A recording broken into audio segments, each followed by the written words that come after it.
Robots Radio presents...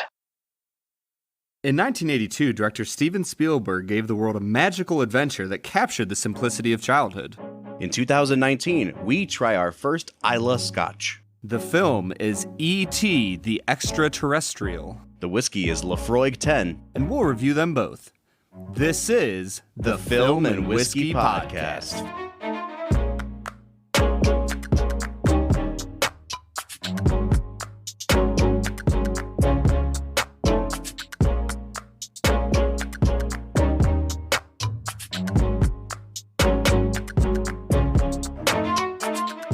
Welcome to the Film and Whiskey Podcast, where each week we review a classic movie and a glass of whiskey. I'm Bob Book. I'm Brad G. And this week we are looking at the 1982 film E.T. the Extra-Terrestrial. Brad, we say every week that we are reviewing a classic film, and I think that there's different ways that a movie can qualify as a classic. It could be one of those movies that was really critically acclaimed. It could be a movie that won Oscars. It could be a movie that was a juggernaut at the box office, or it could be a movie that has had its reputation grow over time with the general public. And when it comes to E.T., I think this is one of those rare movies that kind of checks every single box. Yeah, in a lot of ways, this is a movie that was huge when it came out in 1982. And it's remained, a mainstay of 80s cinema. It's one of those things that I feel like so many people have seen and loved and continue to care about this movie. Yeah, I really think you could make the case that this is the movie of the 1980s. I mean, it became the highest grossing film of all time. And on this side of it, as we look back on E.T., it's very obvious. We'd say, oh yeah, of course E.T. was a huge box office success. But when you sit down and watch the movie, especially this time through, what struck me about this film is that it's such a small, intimate story. It's not, Avengers Endgame. It's not even like a Titanic. It's a really intimate film. Yeah, this movie really hones in on the story of these three children, and their single mom, and how they encounter this alien that really brings them together as a family. Yeah, this really is the story of the family unit. And I think we'll get into, just how deeply it goes, because I think that the whole movie and the character of E.T. himself really is a metaphor for what's going on in the lives of this family. But just to start at the beginning here, Steven Spielberg basically came up with, he had what he calls like the germ of an idea for this movie while he was making Raiders of the Lost Ark. And first of all, let's give a shout out to our boy Steven Spielberg, because the man was just doing back-to-back-to-back hits at this time. Like, he's on the set of Raiders of the Lost Ark, making his Indiana Jones movie, and he starts thinking about E.T. And Spielberg had already made Close Encounters of the Third Kind at this point, so he had kind of already done his Alien movie. And Spielberg said, "I'd always wanted to tell the story of a disenfranchised and lonely boy in a relationship with his siblings. I also wanted to tell a story about a young child's reaction to his parents' divorce and how that impacts him for the rest of his life. It was also a childhood fantasy of mine to tell the story of a special best friend who rescues a young boy from the sadness of a divorce, so E.T. came about in stages for me." I think it's really interesting that the seed of this movie didn't come from, hey, let's make an alien movie. It came from, hey, how do we make a story about how a kid grapples with the concept of divorce? And what it became was this movie about an alien. Yeah, I think in a lot of different ways, if you've never delved into the sci-fi genre, whether it's in literature or cinema, one of the beautiful things about sci-fi is that they use these alien races and worlds and, planetary travel to illustrate truths about humanity, about the human condition, and about how we relate to one another. And so in a lot of ways, most sci-fi that you will ever read or watch is more about humanity than it is about anything else. Absolutely. It's a social commentary. And that's something that goes through the sci-fi genre from the very beginning. There's a really famous sci-fi movie from the 1950s called The Day the Earth Stood Still. And it was really an allegory for what was going on with nuclear armament at the time. That's crazy that you bring that up, because when the ship was taking off at the very end of the movie, I literally thought to myself, I was like, oh, this is a little bit of Day this, Earth Stood Still style. I can see that here. Yeah, there's definitely, the influence of that movie is all over the place here. And I think in turn, E.T. as a sci-fi movie or as a sort of fantastical elements to it has influenced so many other films dealing with childhood trauma. You know, even over the last 10 or so years, you had movies like Where the Wild Things Are, and there was a really great movie that came out a couple years ago called A Monster Calls, which was all about this kid basically dealing with his mom having like a terminal illness. And in both of those movies, you get the sort of E.T. premise, which is there's this sort of fictional character that comes in and helps these kids through their traumas. And I think it's a fantastic framing device. And it, you know, I'm no counselor, but I have to imagine that a movie like E.T. is just a great gateway into talking to kids about these issues and helping them process. Yeah, and we're already getting really deep into our analysis here, Bob. We should probably revert back to our first question, which is, hey, Brad, have you ever seen this movie? And then follow it up with Brad Explains. So why don't we do that? Brad, I think you gave our listeners a little bit of a hint at the end of the last episode, but had you ever seen the movie E.T., the Extra-Terrestrial? Dude, I'd never even heard of the movie. Shut up. Shut up. Yeah, no, I had never seen the movie before. It's one of those things where, like, I never saw it as a child. It just, I don't know if it wasn't in our house or I don't know. I just never saw it as a kid. And then as an adult, I don't know. I didn't have any friends that watched it, never had a chance to go back to it. But it was always on the edge of my conscience as like, oh, this is a movie that I should probably see at some point because I know how big of a cultural touchstone it is. So Brad had never seen this movie. I'm really shocked that you hadn't seen this movie, man, because this is one of those ones that I feel like as Americans of a certain age, I can't imagine my childhood apart from the movie E.T. I was watching it with my wife last night, and I said it was kind of like The Wizard of Oz for a generation. Like anyone born after 1970, they were at an age when E.T. was the movie of their childhood. Yeah, I'd be really curious to ask my parents what they thought about E.T. because they were born in the late 50s and early 60s, so they were, adults by the time it came out. I'd be really curious to hear what they have to think about, something like this. Well, I mean, hey, we're both adults, and it's the first time you've seen the movie, so maybe it's time for us to ask the question, what did you think of the movie, by way of Brad explaining the plot to us of E.T. So E.T., the Extra-Terrestrial, is a movie about a young boy who is a little bit younger than his older brother and his friends and is trying to fit in. And their family unit has been torn apart by divorce, which you kind of start to see hints of that pretty early in the movie. And he finds this alien. And this alien had been on the Earth healing plants. Yeah, I think they were like foraging, like they were taking different forms of life back onto their ship. I couldn't quite tell. Okay, yeah. So, these aliens come down in a very classic alien ship type of thing, and they forage or they heal stuff or they do something, but E.T. gets left behind, the main alien. So Elliot, the main character, finds him and they become best friends and they teach each other lessons. And Elliot introduces E.T. to his older brother Mike and his younger sister Gertie, right? Mm-hmm. Yeah. The story is about how the government eventually finds them and E.T. gets drunk on beer, and Elliot kisses a girl. I like how E.T. gets drunk on beer is like a major plot point in this telling. Oh, that was huge, man. I mean, this is the 1980s, and they're showing like Elliot getting drunk because E.T. was getting drunk with their psychic connection. Yeah, listen, it was powerful stuff. If you can't get a 10-year-old drunk, it's not the 1980s. Yeah, right? Seeing as all the movie producers were doing coke at the time, they probably didn't even know what the story writers were saying. Like, oh, what are you pitching us? 10-year-old getting drunk in class? Sounds good. Green light it now. All right, so to wrap up, Brad explains. After kids get drunk, then what happens? So the government eventually finds E.T. and they put him into this, medical examination tent, and it looks like they're tenting his house for roaches.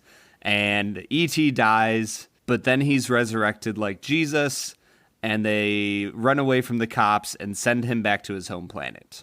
Yeah, and that's every plot point of the movie E.T.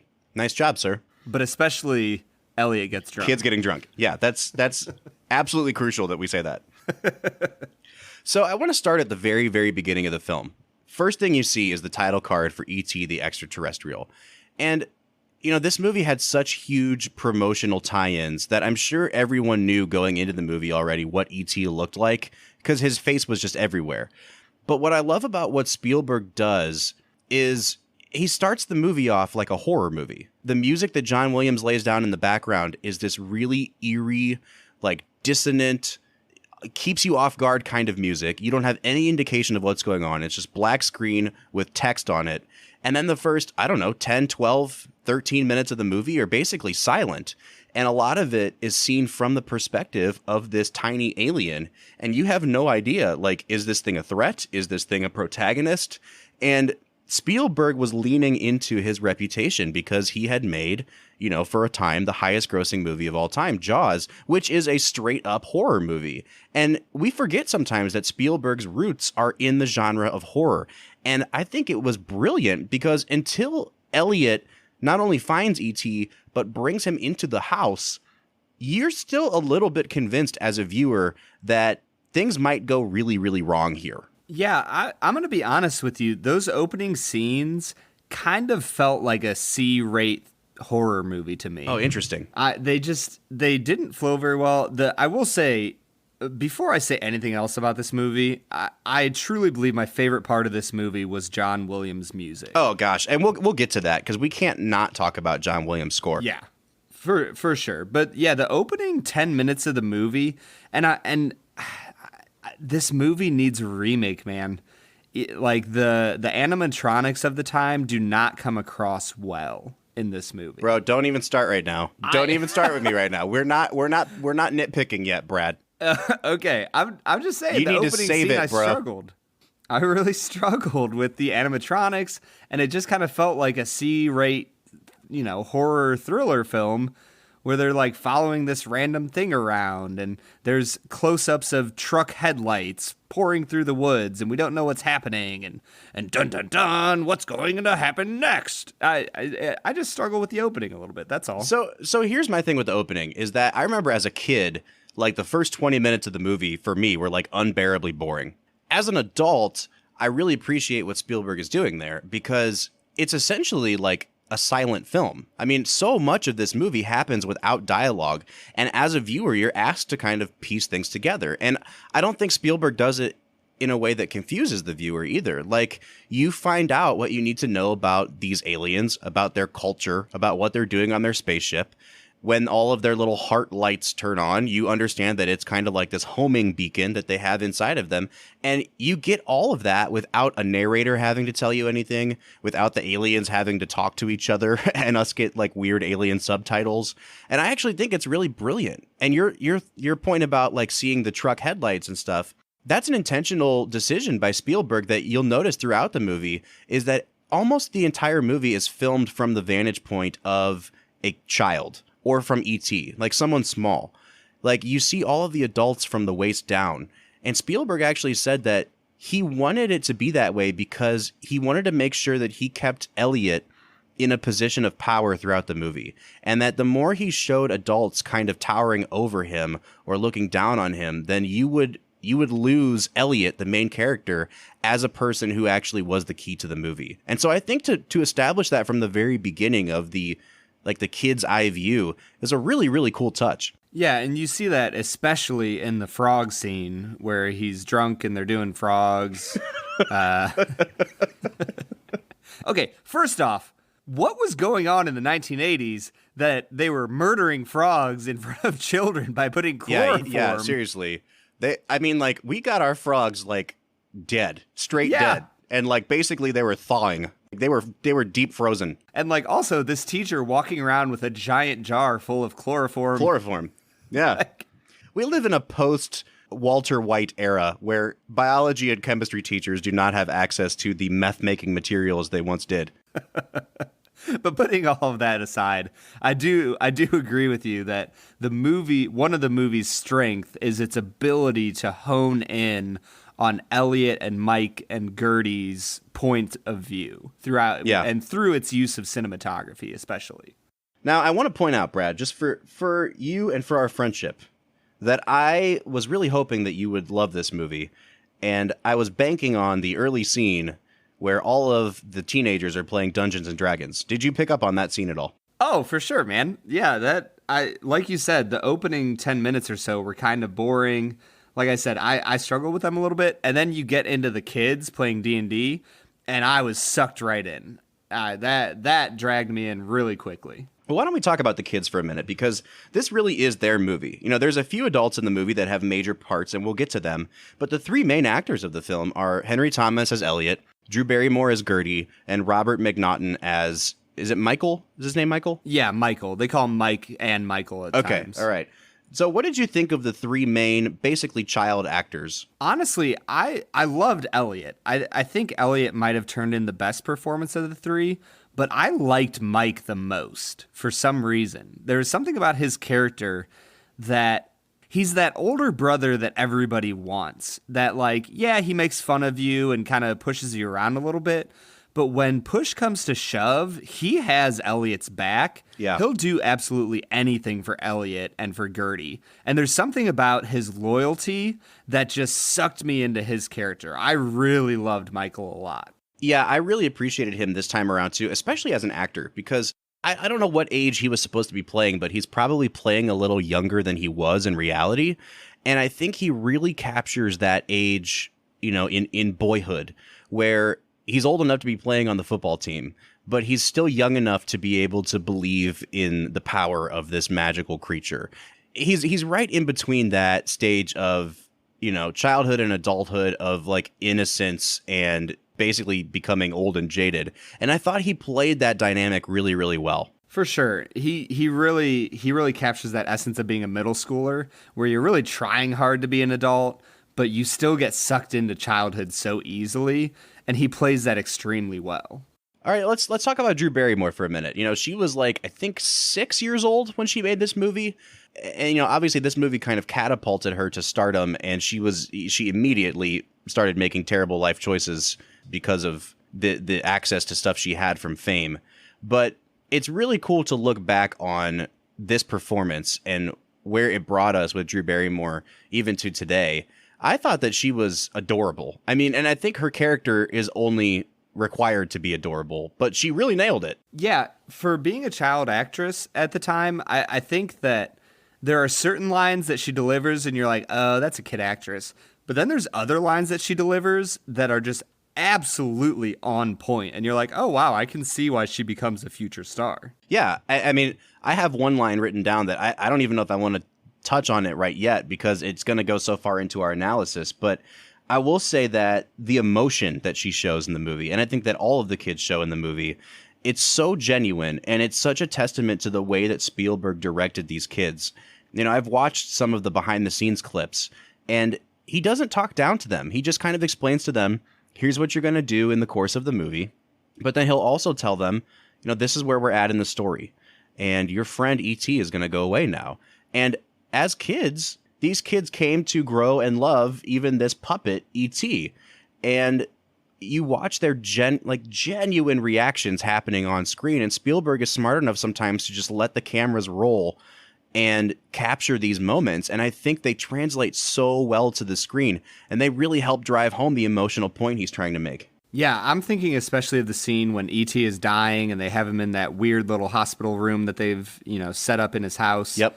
And Elliot is just screaming and, you know, you're killing him. And he just conveys this passion where you're like, man, how did Spielberg draw that out of this small child? Listen, and this is why I kind of saved Henry Thomas for last in my comments here, because I have always contended that I think Haley Joel Osment may have been the best child performance of all time. But revisiting E.T., Henry Thomas is freaking phenomenal. Like, he plays every scene perfectly. E.T. phone home. Phone home. Does this mean they're coming? Yes. E.T. phone home. E.T. phone home. E.T. phone home. Phone home. Quiet. Phone. E.T. phone home. Phone home. E.T. phone home. E.T. phone home. E.T. phone home. Even the scenes where he's supposed to be misleading the adults or like play acting, you know, the scene after E.T. is resurrected basically, and he has to pretend like he's crying to cover up the glowing heart. He just nails every single scene. And it's crazy that you can hinge a movie like this on a kid who's probably like 10 or 11 years old, and you're asking him to convincingly play dying and to convincingly play opposite of an animatronic puppet. And he brings the goods, man. It's just crazy. Yeah, and then right after he pretends to cry over the death to cover up the heart, his brother, screams in excitement and jumps, and he accidentally knocks into the ceiling. And, it's just that perfect capturing of childhood enthusiasm at getting what their heart desires. It's such a great touch. And I think there's a few elements in this movie. I kind of took myself out of the movie just for a minute to appreciate what I was watching, because it's the scene where E.T. is in that bed and he's dying and they're trying to resuscitate him. And I took myself out of the movie for a second because I was so into it that I just took a step back and said, I am literally watching a rubber puppet with an oxygen tube in its nose, and I have tears in my eyes because I think this puppet is dying. Because everyone in that scene is so convincingly playing what's happening on screen that I was just sucked in. And I think it is such a testament to what Spielberg is able to do with emotional moments. I didn't feel like it was manipulative. I didn't feel like it was cloying, or that he was painting by numbers to get the audience to cry. That's a really earned moment in that movie. Yeah, I think Spielberg, as a director, I think one of his greatest qualities is that he's a very honest director. He doesn't try to force emotion on you. He doesn't try to, suck it out of you with a vacuum. He legitimately just gives you situations and gives you people's reactions to them, because he's a very personal, upfront director, that you don't have any choice but to feel the honest, raw emotions of the characters on the screen. Like I said, there's a couple things that kind of help him out in that regard, and I think one of them is the cinematography.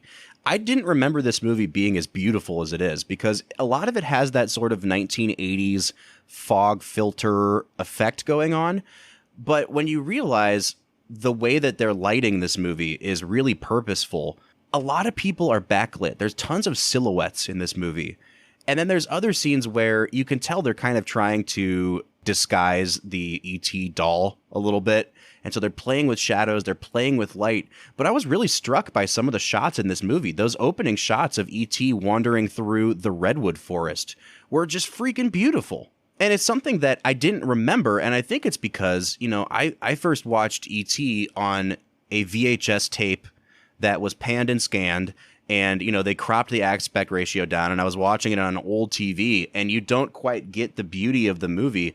When I was watching it on disc last night, it really came through to me in a way that it hadn't before. Yeah, I completely agree with you. And I think one of the most important aspects of having good cinematography is pairing it with a beautiful soundtrack that underlies that cinematography to enhance what's being seen.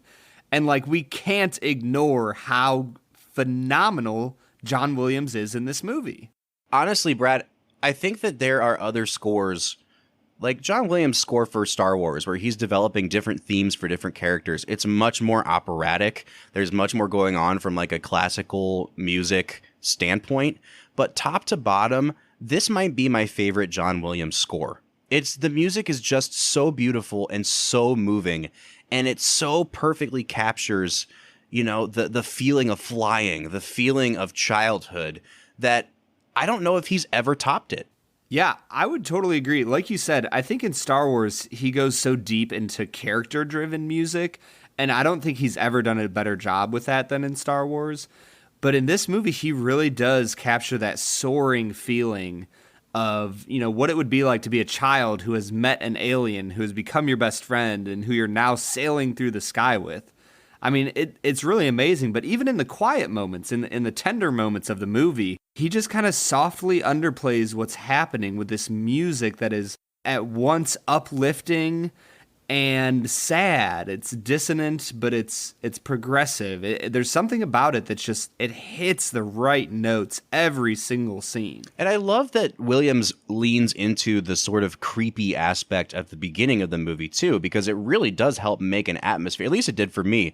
It made an atmosphere of unease when Elliot decides to camp out outside his house and E.T. comes walking out of the shed. And of course, he's backlit and it's a silhouette and you don't know what you're quite looking at. And he's making these strange sounds. Elliot's so terrified that he can't call out for his mom. That's a genuinely creepy scene.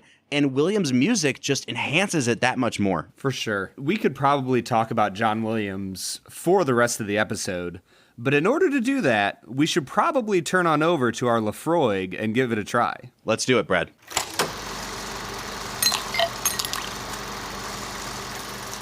All right, so today we are checking out Laphroaig 10-year. Now, Laphroaig, if you couldn't tell by the heavily Gaelic-sounding word, is a Scotch whiskey. We are in the 4th week of our September of Scotch. The September of Scotch. And Brad, this is kind of a milestone for us because when it comes to Scotch, there's essentially, if we're going to be, reductive about it, there's 2 kinds of Scotches. There's peaty Scotches and there's non-peaty Scotches. And we have never drank an actually peated Scotch before. Now, peat is a thing it sounds gross, and I think it kind of is gross, if I can tip my hand a little bit here. Peat is essentially a term that they give to, decaying matter. Basically, it's like what you would find in a bog or a marsh or a swamp. And the peat affects the flavor of the water that's being used to make a peated Scotch. And it's also used sometimes in the sort of heating, baking process to malt the barley that they're using. So this flavor is getting into the Scotch at every level.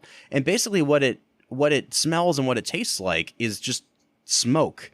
And it's different from a barrel char. And I always describe it to people as imagine somebody put out their cigar in your glass of whiskey. And that's peat. Yeah, there's more to it than that, though. I think I can smell a lot of that earthiness, a lot of that mossy smell. Let's just share a little bit about Laphroaig. So this is a 10-year aged whiskey.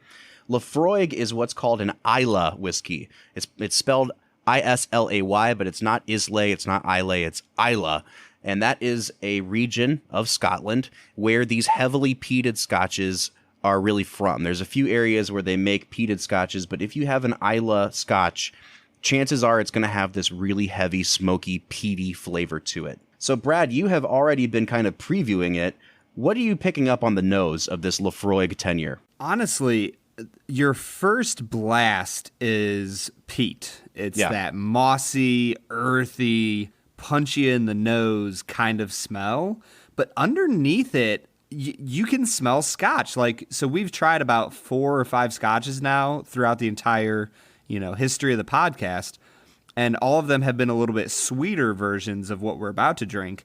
And you can still smell that underneath the peat in this Scotch. Yeah. So I'm gonna give myself away a little bit here. I have attempted to drink peated Scotches on many occasions because I think if you're a true Scotch person, then chances are you like these peaty single malt Scotches. And I don't like peat. I don't. And it really is a preference thing. And so I've tried this Laphroaig before and not enjoyed it. And so this time around, what I've done is I have poured this Laphroaig and I've just let it sit for a couple minutes. Because Brad's right. The initial blast that you get on the nose really, really is nothing but smoke. But after about 4 or 5 minutes of letting it mellow, I'm kind of picking up these really interesting notes. And maybe you can help me out here, Brad, but it's kind of fruity, but it's like a really dark, almost like a dark grape, like what I would expect a wine grape to smell like, or raisins or something like that. Are you picking up any fruit on this? Yeah, I 100% am. I almost feel like it almost has a grapefruit type of interesting. smell. More of a citrus to you. Yeah, it smells a little bit more citrusy, although I totally get what you're saying. I think that there's a lot of depth to this Scotch, that you do kind of have those notes of darkness, the wine type smell, mixed in with a little bit of bright citrusy. Yeah, for me it's either like a raisin or like a black cherry. It's something much, much darker than a citrus. So, Brad, what would you give this on the nose? I'm going to give this an 8 on the nose. It's extremely complex, very interesting, and it makes me want to try it. I'm going to give it a 6.5 on the nose. You guys, if you listen to the podcast, I like my sweet whiskeys. This doesn't smell like it's going to have a lot of sweetness to it. But underneath those layers of peat, if you can get past that, it really is rewarding. Like Brad said, it's pretty complex. So I'm going to give it a 6.5. Why don't we give it a taste? Woo, breathe in that smoke, baby. Let's go. All right, so here's what I'll say about it. On the very, very tip of my tongue, it did seem like it was going to be really sweet. And it was like immediately spicy. Like not a burn, but just spice. And then as I swallowed it, there's like no flavor to it. It's just, there's no sweetness to it. And it almost reminds me of like if you've ever had like mineral water, like those waters that come in the glass bottles. It has this sort of like mineral taste to it as you swallow it. Yeah, I'm really interested in this scotch because I get the sweetness on the front, and then you just get lots and lots of smoke on the back of your tongue. Yeah. And I it's not necessarily a bad thing, but it's not perfect. No, it's very like black and white. You know what I mean? Like I feel like there's nothing in the middle of my palate as it goes from the front of my mouth to the back of my mouth. It's like sweet and spicy, and then you swallow it and it has like smoke and this like earthy mineral taste to it. And that's pretty much it. I feel like your note of mineral is right. It almost tastes a little bit like sea salt. Like it has this saltiness to it. And I guess that's a characteristic of Islay scotches. And it may just be where they're located in Scotland, but people really do pick up on that sort of saltwater flavor as well. Yeah. So, Brad, what would you give this on the taste? On the taste, I'm going to give it a 6.5. It doesn't quite hold up to the nose like I hoped it would, but it's still a good, solid taste. I'm going to give it a 5.5. It's actually much more drinkable than I remember it being, especially if you let it kind of sit for a couple minutes and get that initial smoke out of the way. What I really like about it is that, and we'll get to this in finish too, after I swallow it, it really makes me like salivate. Like it doesn't dry my mouth out. And so because of that, it makes me want to drink more, which is something I can't say for a lot of peated scotches. So I'm going to give it a 5.5. Yeah, I would totally agree. And as far as the finish goes, there's even less flavor on the finish, which is disappointing. But this is the classic, I just took a drag on a cigar smoke that I'm looking for in a scotch. Yeah, in terms of taste, there's like no flavor left in your mouth. Like I said, it has that sort of mineral thing going on, and that makes me sort of salivate. It kind of burns going down a little bit, and you get smoke. And so that's really the only finish you're left with. I'm actually shocked at how quickly the finish dissipates. It's gone really, really fast. Yeah, I totally agree. I'm going to give it a 6 on the finish. It's solid, but it's just okay. All right, and that brings us to overall balance. So we're talking about nose, taste, and finish. Brad, how do you think this one stacked up? Yeah, I think that it kind of lied on the nose a little bit. It gave me more there than I actually got on my palate. So I'm going to go ahead and give it a 6 on balance as well. A 6 on balance. Yeah, I think I'm going to give it a 7 on the balance. I think overall it's a pretty well-balanced scotch. It doesn't lie about how much peat it's going to have on it, that's for sure. I do think you're right. The nose hinted at something that didn't end up being there on the taste or the finish. So I'm going to give it a 7. Yeah, and as far as total value goes, we're looking at $50 for a bottle of this, 10-year aged scotch in the state of Ohio. And I guess not having drank many peated scotches, I can't necessarily compare it to others, but I'm going to go ahead and give it a 6 on value. I don't know if I would want to spend $50 on a fifth of this scotch, on a regular basis. Yeah, I'm going to have to agree with you, Brad. And I think this would be a good place to acknowledge that this bottle of Laphroaig was actually donated to us by one of our listeners, Evan Steinberger. She follows us on Instagram at Evan Renee. And she basically wrote and said, hey, I tried this whiskey. I listen to the podcast every week. It's one of the most interesting whiskeys I've ever had. Can we send some to you? So absolutely. And first of all, to Film and Whiskey Nation, anything you want us to try, Brad and I are pretty much game for, if we're being honest here. Absolutely happy to try anything you want to send our way. But I want to shout out, Evan, thank you so much for this bottle of Laphroaig. But when it comes to the value, I think I agree with you, Brad. $50 is not an exorbitant amount of money to pay for a scotch, but this is Laphroaig's entry level. It only goes up in age statements and finishes and things like that from here. So at $50 for your buy-in, I'm not quite sure if this has enough character to it to really merit that. And again, I don't really like peated scotches, but if I did, I still don't think this one has enough going on in it to be the one that I'd want to have on my shelf. Does that make sense? Yeah, there's just not quite enough complexity here for me. You know, it's very simple from taste to finish. There's more going on the nose, but yeah, I just wish there was a little more going on, and I probably would give this a higher score on value. So we both came out to a 6 on value. Brad, what does that bring you out to for your final score? My final score is a 32.5. My final score is a 30.5, so that brings us right out in the middle there to a 31.5 or a 63 out of 100. You know, I do think this is a pretty good whiskey for being a variety that I just don't like, but I can't recommend spending $50 a bottle on it. Yeah, I don't know if I would say I don't recommend this. Let's be really honest, Bob. We would recommend pretty much anything if somebody's going to drink whiskey. Go drink whiskey. It's really good. Absolutely. I mean, I would recommend trying it. I'd recommend drinking it. I don't know if I would recommend it to you if you were asking me, what can I buy for $50? Yeah, if that's the category we're working under, yes, I would agree with you. I would not recommend this be the $50 bottle of whiskey you go purchase. But in the end, if you're looking for a peated scotch and you're trying to get introduced into the world of peated scotch, I would honestly highly recommend this scotch. You know, as somebody who has tried 5 or 6 non-peated scotches now, this one has enough reminiscent of those scotches that I enjoy the peat along with those other flavors that come along with it. So I guess in a certain way, I recommend and I don't recommend. It's good. I think it's a good gateway scotch, you know, and that's pretty much what we've been trying all through our September of Scotch. So if you're looking to get into peat, this is probably a good place to start. Brad, I guess the real question is, would Elliot like to get drunk off of this? Ooh, that is a very good question. And based on the fact that he was drinking Coors Light, I'm going to say no. Yeah, probably not. What do you say we get back into talking about E.T.? Let's do it.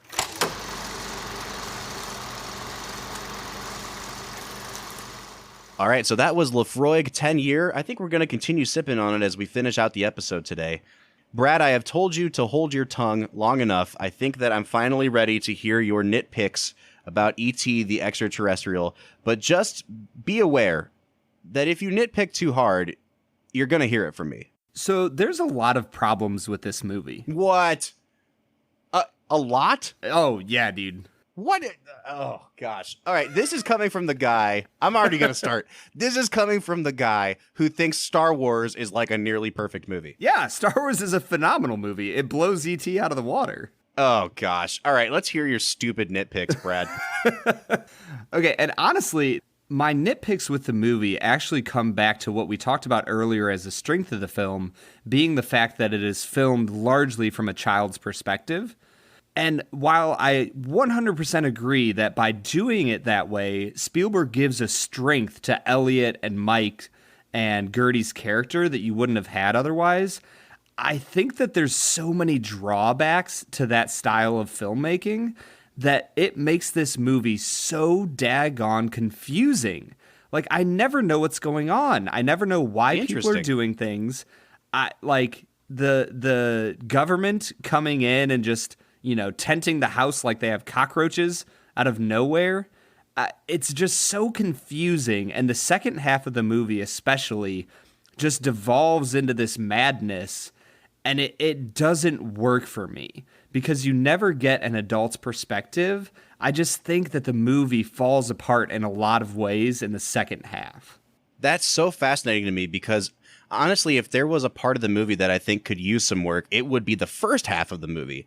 And I think that once we get to like the Halloween sequence and everything that follows it, you know, that iconic shot of Elliot going across the moon, everything after that point is such a tightly constructed movie. Like there's no fat on that thing in the second half. And so I'm really shocked that the second half is what didn't do it for you. Well, and the interesting thing about that is, as you were starting to talk about it, I was about to say, the second half of the movie is super tight. Like, you move from scene to scene to scene without almost any transition, any explanation, any, you know, talking about what's going on. And that's the problem. Like, I'm sorry, but just showing a few pickup trucks at the start of the movie scaring E.T. does not explain the fact that the government has these advanced scientists and FBI agents and, you know, X-Files people checking in on Elliot and listening to him in a van. I just struggled. I needed more foundation to be grounded with to understand why the whole second half of the movie happens. I think that the first half of the movie, you have a really beautiful story about a young boy trying to deal with divorce and a broken family and finding wholeness in, a imaginary friend that actually turns out to be a real alien. And then the second half of the movie just falls apart because it turns into an almost action film that has its, sweet moments when Elliot's crying for E.T. and so on and so forth. But overall, I just feel like the movie falls apart in the second half. And I think that's really interesting, Brad, because I can see how the movie drags in parts and the second half it doesn't drag so much, but I don't see the themes of the movie differing from the first half to the second half. And I think that's what we're going to get into here in our analysis. Do you have any other nitpicks that you want to get out of the way before we go there? Well, the main thing is that the theme of the opening half of the movie is that, Elliot is trying to rebuild trust with humanity. He's become broken. And then the second half of the movie reinforces the fact that you can't trust adults and you can only trust yourself or other children, and that adults are the enemy. And I just think that brings a discord to the themes of the movie that I didn't enjoy at all. Yeah, I do think that because I see this movie so much as a metaphor, I think that you're right, Brad. I think you can read it that way, that adults are the enemy. And I'm pretty sure Spielberg has at some point even said, like, the theme of the movie is that adults are the enemy to these kids. But for me, the adults in the movie are really a metaphor for how kids can be let down by something like a divorce. And, we talked about this with Catch Me If You Can. Steven Spielberg grew up really kind of estranged from his father. Now, his dad was around, his dad was in the picture, but it's really clear that they have a very strained relationship. And so many of Spielberg's movies grapple with fatherlessness or guys not getting along with their fathers, having estranged relationships.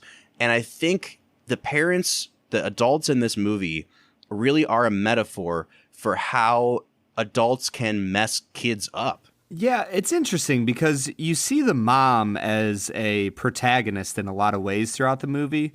She's one of the only adults that you see her face consistently, shot to shot. And you see her trying to defend and love Elliot through a lot of it. But so she would be the one adult that really is on his side per se.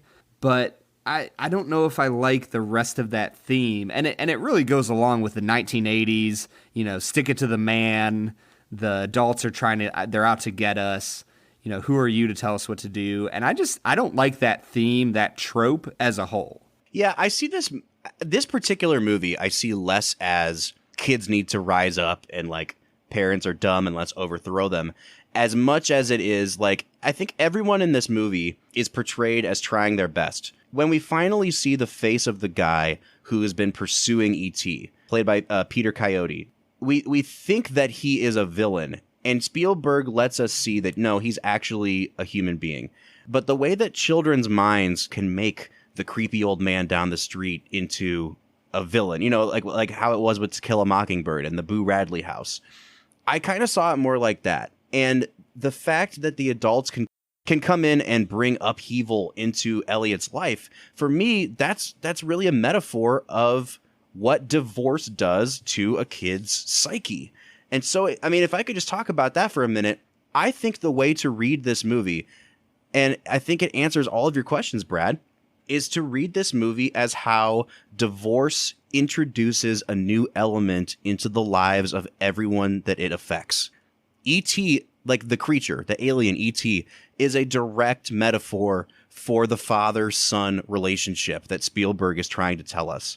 Because I think in some scenes, E.T. is like a stand-in for Elliot. Like Elliot sees himself in E.T., and in other scenes, everyone is treating E.T. the way that they are treating like their absentee dad.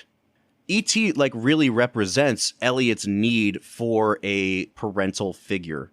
And E.T.'s going away at the end of the movie, and Elliot learning to cope with loss in that way is a sign of Elliot's growth. Like, he doesn't understand why his dad left. He doesn't even necessarily understand why E.T. has to go home. He wants him to stay. but it's a story of Elliot's growth and learning to deal with loss. And I think it's a really, really beautiful picture of that. You know, we never do find out what happened to the dad other than that he's not around and that he went to Mexico. With Sally. And with Sally. And we see Elliot grappling with that throughout the movie. You know, the scene where they go into the woods to try to send the signal to E.T.'s spaceship, he spends that whole scene trying to convince him. He's saying, I want you to stay. You could be happy here. And like, I'm watching that scene and I had tears in my eyes because you can see Elliot saying that to his dad as he walks out the door to go move away with Sally. And I think everyone in this movie, all of the characters in that family, are reacting to E.T. the way that you would react to this new presence in your life that comes in the form of a divorce. Yeah, I think that definitely draws at a lot of the important themes in the movie, and I think it is a way to kind of tie everything up. I just still struggle with a lot of the ways Spielberg chooses to show us the adult characters in this movie. Like when you brought up Peter Coyote earlier, even when Spielberg tries to humanize him, I just can't figure out who the heck is this guy? Like, why is he here? Why is he even in the movie? I couldn't figure out anything to do with him, and it just totally threw me off of what Spielberg was trying to do. Which I agree, he was trying to establish this metaphor of growth for Elliot as a young child dealing with the fallout of a messy divorce. Yeah, I mean, I agree with you to some extent, but I think that I still agree with the way that they handled it, especially with the Peter Coyote character, in a couple ways. You know, when you see those guys showing up at the house in like full spacemen outfits and, you know, like you said, tenting their house essentially, I really do think that you can keep that allegory or that metaphor going there. And to me, it was like, this is how divorce can like invade a household. It's this surreal experience where Elliot's own house has been turned into something that he doesn't recognize anymore. And I thought that the decision to not give these guys a backstory was really smart, because at the end of the day, the story is not about how things got messed up. The story is about how things get made better. And what I love about the character of E.T. is, you know, they give him these healing powers. They don't give him the healing powers for no reason. Like, it's obviously there because what he's healing is Elliot's home situation. He's healing Elliot's life. And that shot that you keep getting of those flowers reblooming, it's this sign that something good can come out of a terrible, terrible situation. And so when you get to the end of the movie, I don't care who Peter Coyote's character is. I know enough about him to know that he's not a threat to Elliot, but Elliot's not paying attention to him because that's not the main story. And I think that all culminates in that last line that E.T. says to Elliot. And that's, you know, that's where the waterworks start for me. When he lights up his finger and he looks at Elliot and he says, "I'll be right here."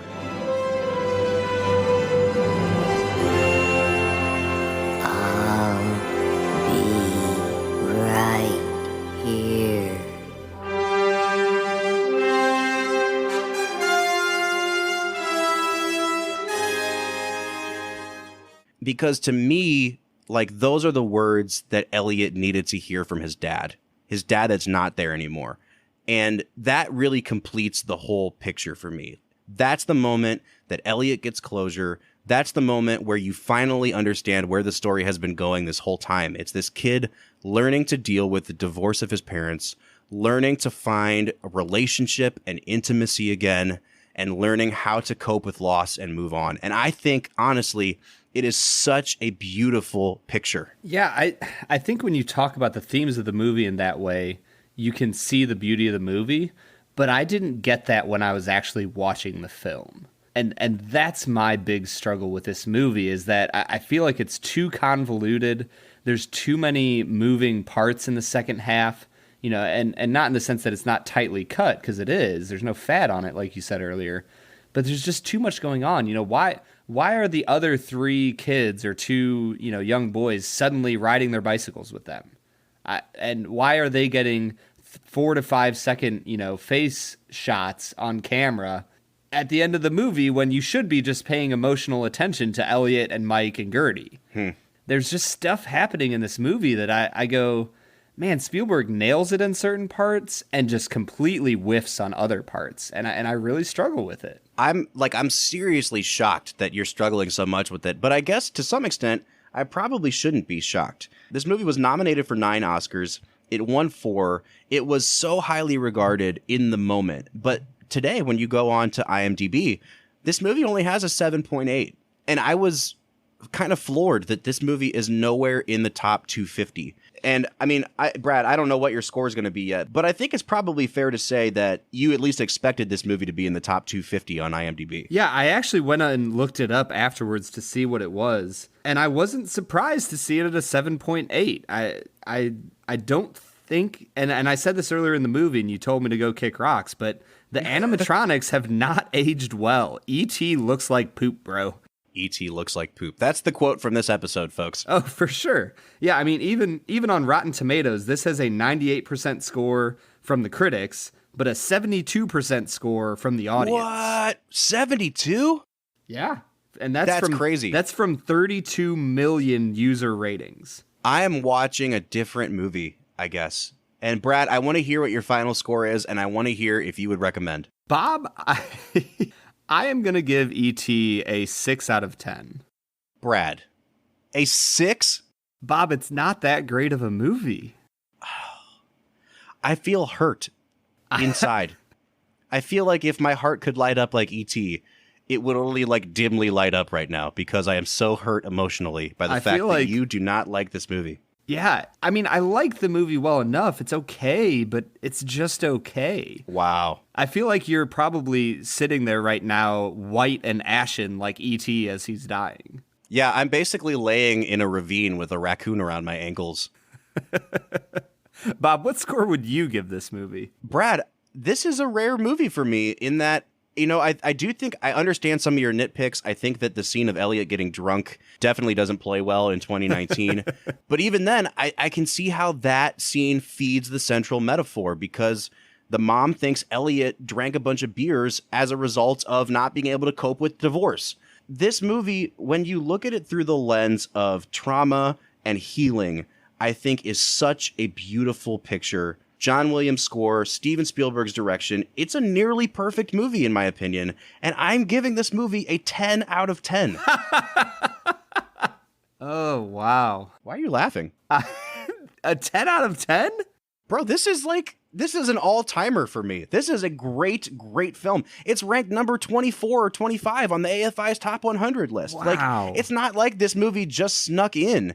This is a revered classic movie. Yeah, I know those facts. I just don't see it. You know, I watched this film and I picked up on a lot of the themes that you were talking about of divorce and hurt and trauma and healing. And those are things that all go straight to my heart that I care very deeply about. But a movie can't just be about its themes. The cinematography has to be good. All of the movie has to be good, and it's just not. Wow, man. You know, what's really funny is we are in pretty much opposite places as where we were on Star Wars. And I think that this movie is my Star Wars because almost everything that I've said in defense of this movie is what you said in defense of Star Wars. I had a lot of problems with the plot. I had a lot of problems with the lack of a plot in places in Star Wars. And what you argued at that time was like, you don't need it.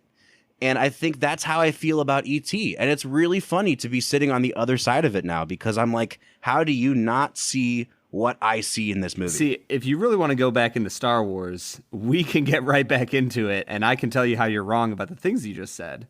But I think... I was trying to defend you. What are you talking about? I think the most important thing is that we need to hear from the Film and Whiskey Nation about E.T. I'm genuinely curious, where do you all stand on this movie?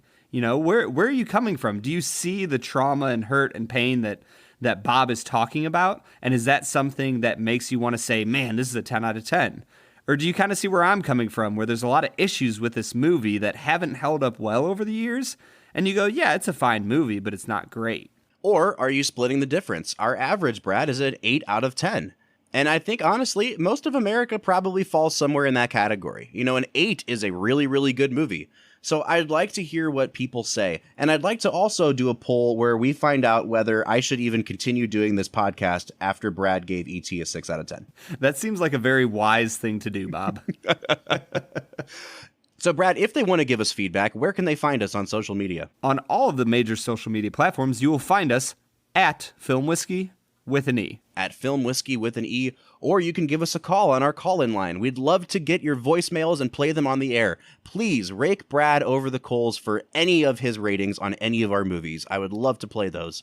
Our number is 216-800-5923. Once again, that's 216-800-5923. Next week, we'll be reviewing another truly classic movie, 1994's Forrest Gump. Oh, Forrest Gump, the Best Picture winner from 1994. Brad, this is going to be our fourth 1994 film this season. That's absolutely crazy. Let's see. We've done Lion King, Forrest Gump, Pulp Fiction, and Shawshank. Pulp Fiction and Shawshank. Man, what a year. I was about to say, what a year for movies, man. Much better than 1982. I'm excited to watch that one. For the Film and Whiskey Podcast, I am Bob Book. I am Brad G. We'll see you next time.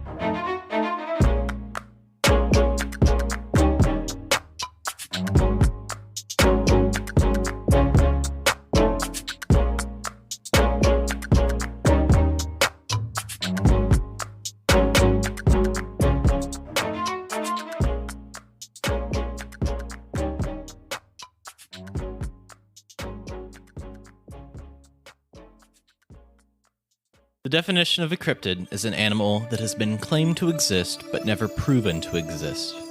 As we binged our favorite Netflix series and slayed our toughest bosses in a video game, we began to wonder about these creatures that appeared and stoked our imagination. What was the inspiration for the Demogorgon, or the Dementor? Well, my name is Dave, and with my co-host Austin, we bring you the Cryptid Cast.